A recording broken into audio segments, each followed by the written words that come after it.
Assalamualaikum warahmatullahi wabarakatuh. Bertemu kembali dengan channel Ibra Fatih 18. Saat ini kita akan berdiskusi tentang sejarah Joko Tingkir.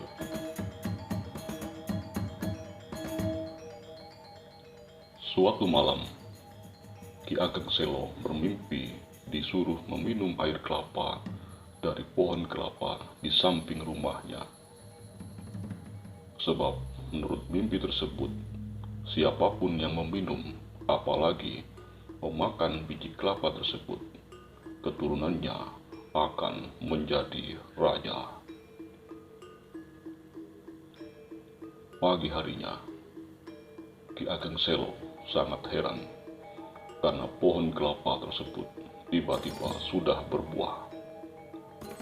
Buahnya pun hanya sebiji, berada di sebelah timur, condong ke utara.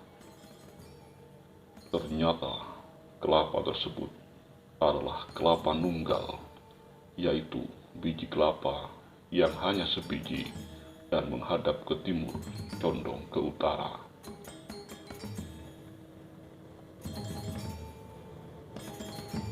Ki Ageng Selo kemudian memanjat dan mengambil kelapa tersebut. Sesampai di rumahnya, ia kemudian mengupas, namun belum meminum airnya karena masih ada keperluan. Ketika Ki Ageng Selo pergi, datanglah Ki Ageng Pengging bertamu ke rumahnya. Istri Ki Ageng Selo yang tak tahu buah kelapa tersebut kemudian menyuguhkannya kepada Ki Ageng Pengging. Ketika Ki Ageng Selo pulang dan mendapati kelapa tersebut telah diminum sang tamu, terkejutlah Ki Ageng Selo. Ki Ageng Selo kemudian menceritakan rahasia kelapa tersebut. Dan jika kelak mimpi itu nyata dan keturunan Ki Ageng Pengging menjadi raja, Ki Ageng Selo meminta agar keturunannya juga diberi kekuasaan. Tak lama setelah peristiwa tersebut, istri Ki Ageng Pengging hamil. Ketika mendekati hari kelahiran, sang istri meminta digelarkan wayang beber karena ingin menonton pagelaran tersebut. Sayangnya, saat menonton wayang, Ki Ageng Pengging meninggal dan istrinya melahirkan.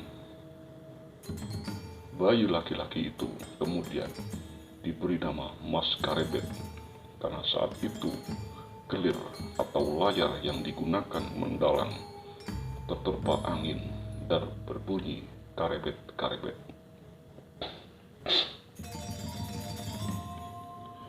Mas Karebet lahir diiringi dengan hujan lebat, angin kencang, dan sebuah pelangi. Ayah Mas Karebet disebut meninggal karena tak patuh pada Sultan Demak.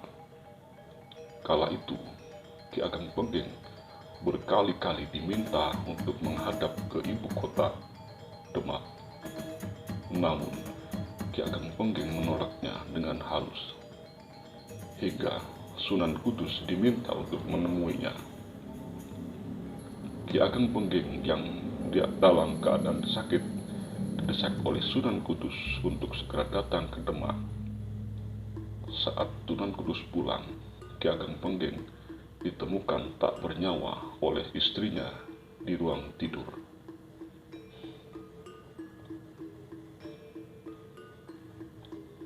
Tak lama setelah itu, istri Ki Ageng Pengging juga meninggal dunia. Maka Mas Karebet diasuh oleh Nyi Ageng Tingkir yang tinggal di desa Tingkir dekat Salatiga. Mas Karebet kemudian mendapat gelar Joko Tingkir sesuai dengan desa asalnya. Mas Karepet alias Joko Tingkir gemar bertapa, dan guru pertamanya adalah Sunan Kalijaga. Joko Tingkir juga belajar pada Ki Ageng Selo kedua dan dipersaudarakan dengan ketiga cucu Ki Ageng Selo, yaitu Ki Juru Martani, Ki Ageng Pemanahan, dan Ki Panjawi. Setelah menginjak remaja, Joko Tingkir mengabdi pada Kesultanan Demak. Sultan Trenggono, penguasa Demak, pun bersimpati kepada Joko Tingkir dan mengangkatnya sebagai kepala prajurit Demak, berpangkat Lurah Wiratamtama. Ia bertugas menyeleksi penerimaan prajurit baru. Suatu hari, ada calon tentara bernama Dadung Awu yang sombong dan suka pamer. Ia memang seorang preman yang sakti mandraguna. Dadung Awu menolak diseleksi karena merasa sakti. Bahkan berkali-kali ia menantang Joko Tingkir. Joko Tingkir pun hilang kesabaran dan memuji kesaktiannya.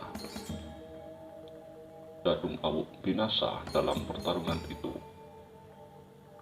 Akibat kejadian tersebut, Joko Tingkir dipecat dan diusir dari Demak oleh Sultan Demak.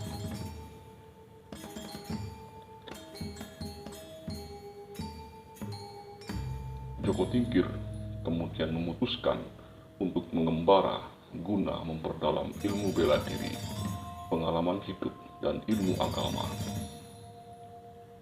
Ia juga terlibat ilmu dari saudara seperguruan sang ayah, yaitu Ki Ageng Banyu Biru yang tinggal di Sukoharjo. Oleh sang guru, yaitu Ki Ageng Banyu Biru, Joko Tingkir diberi ilmu ajian lembu setilan yang bisa melindungi tubuhnya dari serangan musuh dalam batas 1 jengkal. Ia kemudian berencana mengambil lagi kedudukannya sebagai kepala prajurit Demak.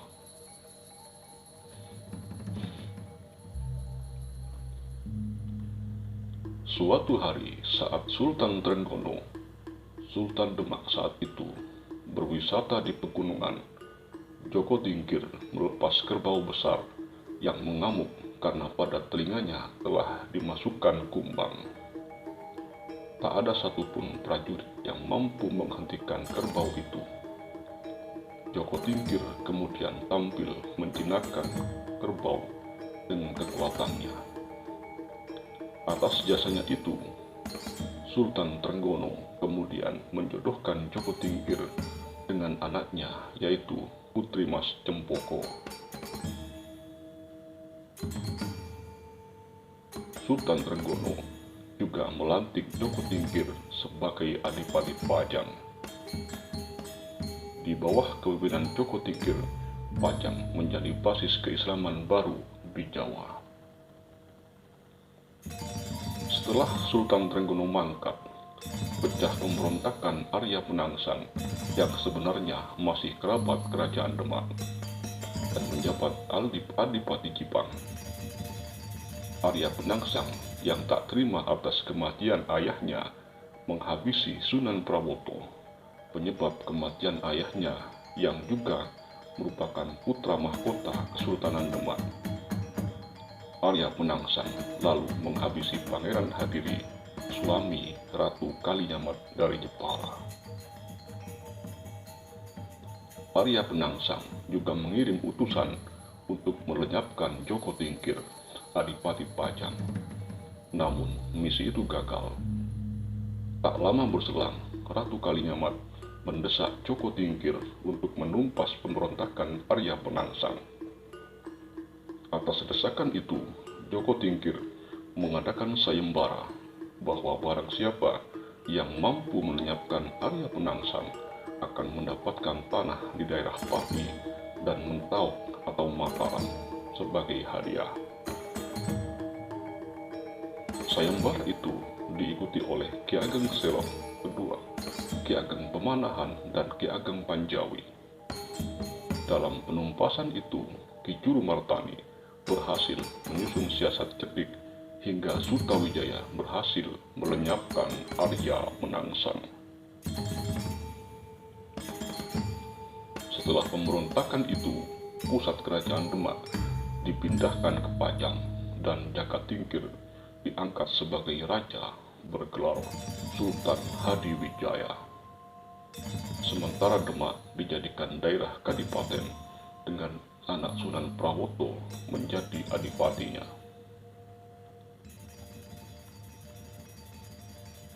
Joko Tingkir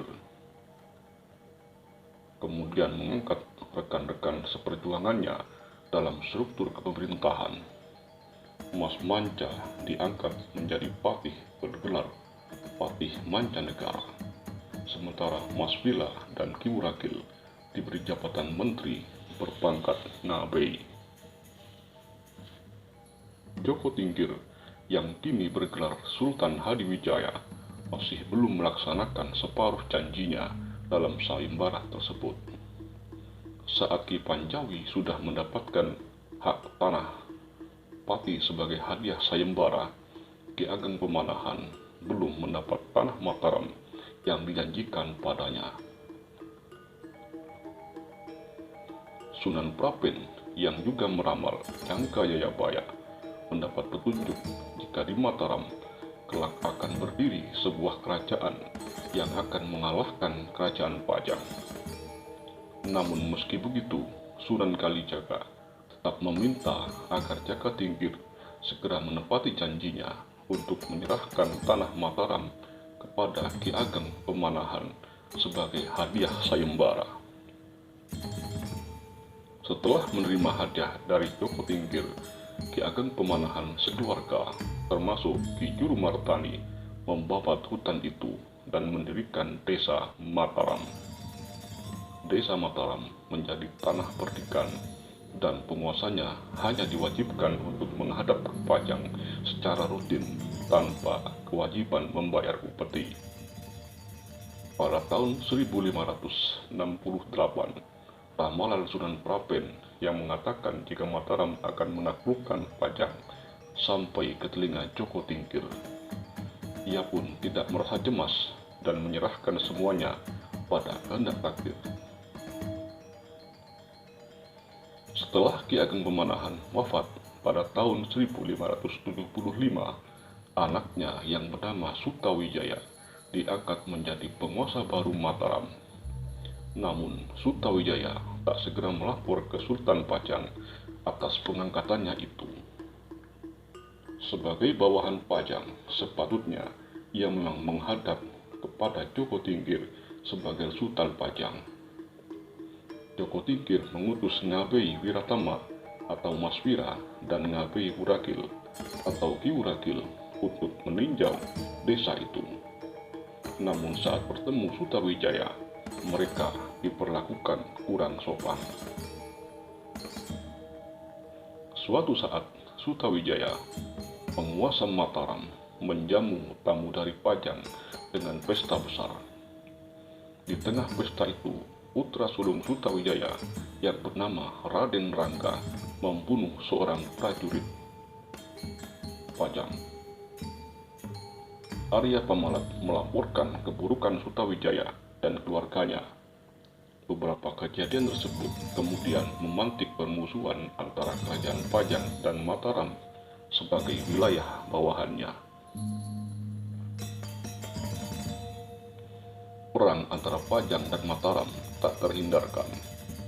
Pasukan Pajang yang jumlahnya lebih banyak harus menderita kekalahan. Apalagi Gunung Merapi tiba-tiba meletus dan laharnya menerjang pasukan Pajang. Joko Tingkir alias Sultan Hadiwijaya pun meminta pasukannya untuk mundur. Dalam perjalanan pulang ke Pajang, Joko Tingkir singgah di makam Sunan Tembayat. Di perjalanan, ia terjatuh dari gajah tunggangannya hingga ia diusung dengan tandu menuju Pajang. Sesampai di Pajang, sakitnya bertambah parah. Ia kemudian berwasiat agar anak-anak dan menantunya jangan ada yang membenci Sutawijaya, karena perang antara Pajang dan Mataram ia yakini sebagai takdir. Selain itu, ia sudah menganggap Sutawijaya sebagai anaknya sendiri. Pada tahun 1582, Joko Tingkir wafat dan dimakamkan di Desa Butuh, kampung halaman ibunya. Joko Tingkir adalah cucu Adipati Andayadingrat atau Syarif Muhammad Kabungsuan, putra Syekh Jumadil Kubro atau Jamaluddin Akbar Al-Husaini. Dari jalur ayah, Joko Tingkir adalah keturunan ke-23 dari Nabi Muhammad SAW. Sedangkan ibunya adalah Nyai Ratu Mandoko, putri Sunan Kalijaga. Sedangkan neneknya adalah Ratu Pembayun, putri Prabu Brawijaya V, Raja Majapahit. Kiai Abdurrahman Wahid atau Gus Dur diyakini sebagai salah satu tokoh yang merupakan keturunan Joko Tingkir.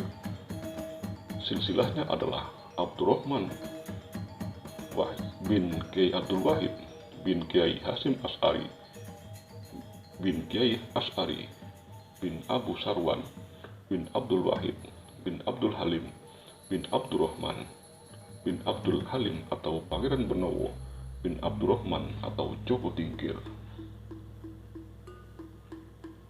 Kontroversi makam Joko Tingkir. Masyarakat meyakini bahwa ada beberapa makam Joko Tingkir.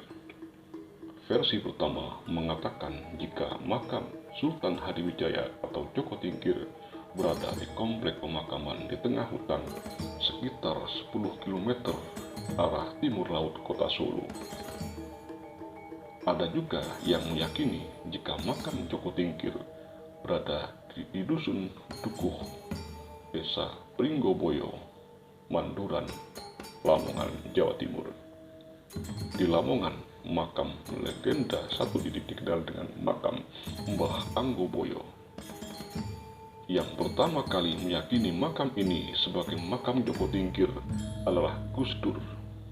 Bahkan Gus Dur pernah 2 kali berziarah ke makam ini. Demikian diskusi kita kali ini.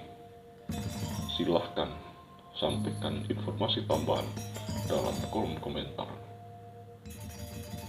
Assalamualaikum warahmatullahi wabarakatuh.